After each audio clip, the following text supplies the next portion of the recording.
First of all, I want to welcome Marianne Williamson to the Human Biography blog.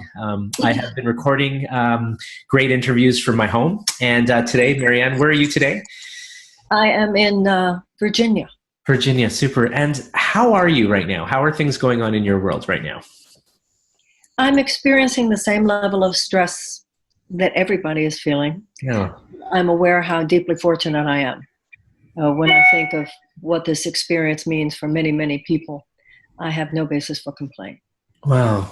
You know, a lot of people that I talk to or I see online through the news, you know, people are struggling. A lot of people are struggling. It's not like people, I'm not going to sugarcoat it because, you know, and on all levels of society. And I wanted to really talk to people about what hope meant. And, you know, and I looked for a lot of strength, you know, before I met you and then after I met you and being in touch with you, you know, I looked for mentorship and sort of some ideas. What does hope look like to people right now? How can we dig deep into that right now? Yeah. This did not have to be so bad. Mm. And most of us, if we're honest with ourselves, on some level, either actively or passively, contributed to the creation and maintenance of a system in which once a calamity like this hit, the United States was so unprepared. Mm. And we had a government who basically dealt with the calamity the way they dealt with things before, which is to advocate for and take care of the few at the expense of the many. Yes. So once you take responsibility for that, once you get, this is where the United States has come to, wow. Then hope comes from realizing, and we can change this. Yes. This was bad public policy. You know, in life, it's not just about what happens to you. It's about who you choose to be in the space of what happened to you. Mm. So even though the virus did not originate in this country, yeah. The way we have handled it once it got here reveals something about the way our government operates, about the way our economy operates, about the way our healthcare system operates. And hope comes from knowing, oh, as soon as this is over, we're going to change this big time. Yeah. That's where hope comes from.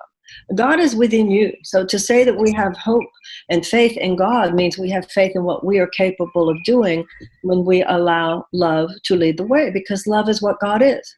If we had a healthcare system that put love before profits, if we had an economic system that put love before profit, if we had environmental policies that put love before profit, people, planet, animals, then we would not be in the situation that we're in today. And so I believe that this gives us a profound opportunity to really reflect on this, really reflect on the urgent need to shift from an economic to a humanitarian bottom line, yes. Which includes a shift from a war economy to a peace economy, which includes a dirty economy to a clean economy. You know, in this situation, the catastrophe is infectious disease. Yeah. However, we are skating on similarly thin ice in other areas as well. It could have been a nuclear catastrophe. Mm-hmm. It could have been a weather catastrophe. And so this is an urgent wake-up call. You know, on one hand, it's the global pause that everybody's talking about, the moment for deep reflection, but it's also a huge wake-up call. Yes. And, you know, Americans, we're hard-headed people, and we have received some wake-up calls before. And I hope and I believe that many people are saying this is more than a wake-up call. This is get it right now, or your species might not survive the century. So that idea of getting it right, being optimistic during tough times, how do you stay positive? Or I mean, I know we can't always stay positive, but where are you reaching? Because I want people to understand or maybe know where they can reach in from for some positive and optimism. Yeah. I think this moment demands a lot of emotional discipline. Mm-hmm. I know I tell myself, you can have an hour a day, maybe two, going down, and then get up. Yeah. And take a shower and get dressed and snap out of it.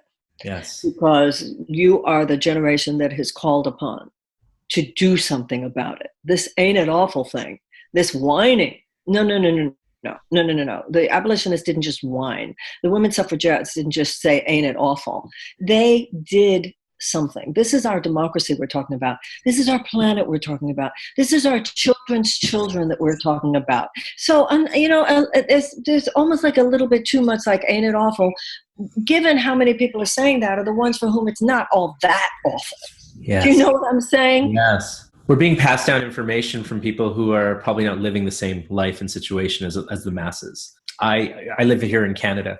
So it's a bit of a different spectrum. It is different because your government is economically handling the situation, as are most European countries, in a way that is far more responsible to the actual citizens. Yeah. Our bailout is mainly to huge companies that don't even need the money necessarily, and a one-time $1,200 payout to people, and then in addition to that, just an increase in unemployment benefits. That's very small compared to what you in Canada are getting.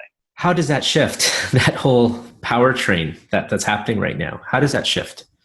Well, we have an election in November, and anyone who is participating in the agenda of a president who displays in his policy positions zero empathy for the people or the planet or the animals, I believe these people do not deserve any public trust whatsoever. And I hope, and on top of everything else, many of them are trying to suppress the vote because they know the more people vote, the less chance they'll have of winning. Wow. There is a huge contest in this country, and I hope with all my heart that in November there will be a fundamental disruption of the current economic and political paradigm that prevails. You know, I've been meditating for a long time, but can you tell me the real power of prayer and meditation right now during these times? Well, when you meditate, you literally emit different brainwaves. If all you're doing is getting news from the outside right now, it's just a constant assault, a constant bombardment of ain't it awful, because objectively it is awful. Yeah. But there's another stream of information that comes from within. The more we meditate, the more we pray, the more we harmonize our consciousness, the more we align it with those forces that both attract a more positive breakthrough and repel the more dangerous and toxic elements that would otherwise infuse our experience. What is next for you? Like after we come out of this, what is it that you would want to pursue? Well, I want to do what I can, as we all are, to help change the world. Great. And Martin Luther King said that we need quantitative shifts in our circumstances as well as qualitative shifts in our souls. And I'm interested in both. I'm interested in the changes that have to occur inside us, and I'm interested in the changes that have to occur on the outside. How that comes together for me exactly, I'm going to be doing a podcast, but beyond that, the blueprint isn't totally available to me yet. I'm downloading like everybody else is, and assuming there's some light-filled path. And I believe there will be. I always believe that this time shall pass, good or bad, that we are on to always evolving. Do you have a message that you want to share with our global community?